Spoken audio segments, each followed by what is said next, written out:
السلام علیکم ورحمۃ اللہ وبرکاتہ۔ عزیز طلباء، ہم نے لاسٹ ٹائم سورہ حجرات مکمل کی تھی،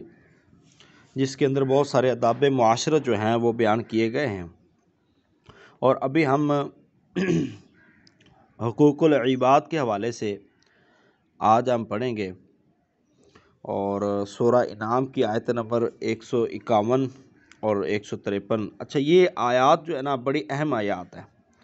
اور یہ پیپر میں 3-4 دفعہ آ چکی ہیں،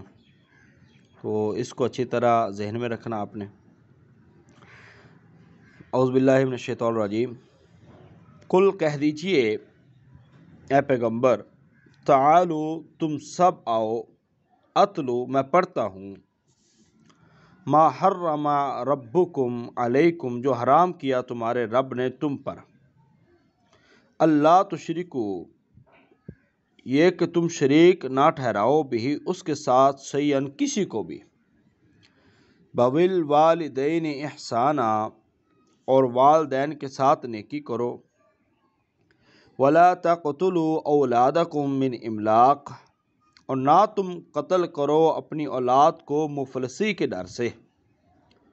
نحن نرزقکم وایاہم ہم رزق دیتے ہیں تمہیں بھی، وایاہم اور ان کو بھی،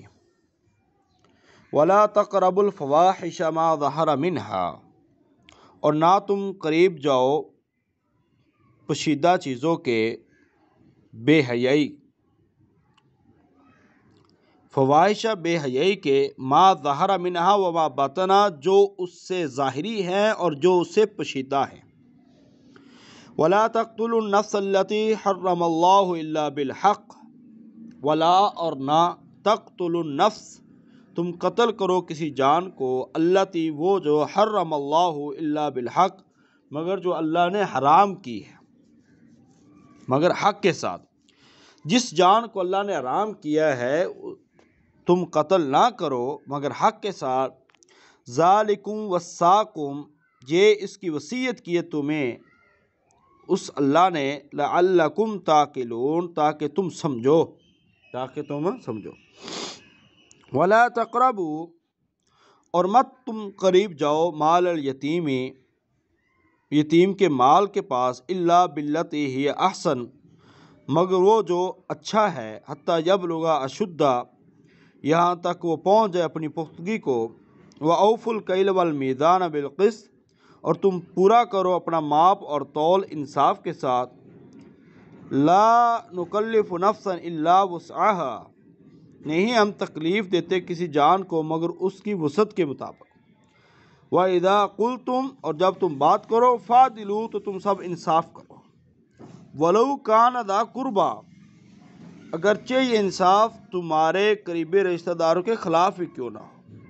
وَبِعَهْدِ اللَّهِ أَوْفُوا اور اللہ کے عہد کو تم سب پورا کرو، ذَلِكَ وَصَّاكُم بِهِ کہ اللہ اس کی وصیت کرتا ہے تمہیں، لَعَلَّكُمْ تَذَكَّرُونَ تاکہ تم نصیحت حاصل کرو، وَأَنَّ هَذَا صِرَاطِي مُسْتَقِيمًا اور بے شک یہ میرا رستہ ہے سیدھا، فَاتَّبِعُوهُ تم اسی کی پیروی کرو، وَلَا تَتَّبِعُوا السُّبُلَ فَتَفَرَّقَ بِكُمْ اور نہ تم ان رستوں کی پیروی کرو جو جدا جدا ہے، الگ الگ ہیں اس سے، ذَلِكَ وَصَّاكُم لَعَلَّكُمْ تَتَّقُونَ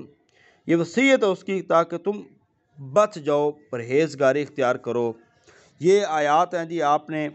اس کو اچھی طرح ترجمہ یاد کرنا ہے، اس کی تشریح بھی میں آپ کو بھیج رہا ہوں، وہ بھی آپ نے اچھی طرح اس کو پڑھنا ہے، باقی اللہ تعالیٰ کامیابی فرمائے۔ السلام علیکم۔